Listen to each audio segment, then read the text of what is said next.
আলহামদুলিল্লাহ, আমাদের দ্বীপ জেলা ভোলা শহরের প্রাণকেন্দ্রে অবস্থিত নিজাম হাসিনা ওয়েলফেয়ার ফাউন্ডেশন এর মাধ্যমে প্রতিষ্ঠিত এবং পরিচালিত নিজাম হাসিনা ফাউন্ডেশন জামে মসজিদ এশিয়া মহাদেশের মধ্যে অত্যন্ত সুন্দর এবং কারুকার্য খচিত। মাশাআল্লাহ, অনেক সুন্দর। দোয়া করি আল্লাহ তাআলা যেন এই মসজিদের যারা ছিল, অনুদান কর্তৃপক্ষ, মুহিব্বিন, মুতাআল্লিকিন, প্রত্যেকেই আল্লাহ পাক উত্তম প্রতিদান দান করেন। সাথে সাথে মসজিদ যেমন পাকা হয়েছে, আমরা যারা মুসল্লি বা মুসলমান, আমাদের ইমান যেন পাকা হয়।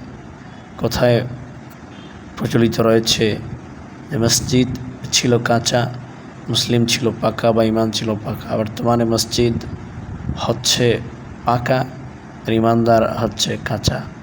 আল্লাহ তাআলা আমাদের সকলের ইমান ও আমলকে মজবুতভাবে আঁকড়ে ধরে মৃত্যু পর্যন্ত বাকি জীবনটুকু আল্লাহর হুকুম এবং নবী সাল্লাল্লাহু আলাইহি ওয়াসাল্লামের তরিকা মোতাবেক কাটাইবার তৌফিক দান করেন।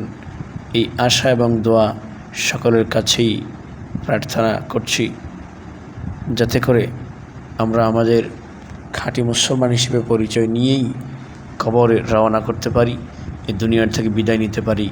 মা আসসালামু রাহমাতুল্লাহি ওয়া বারাকাতুহু।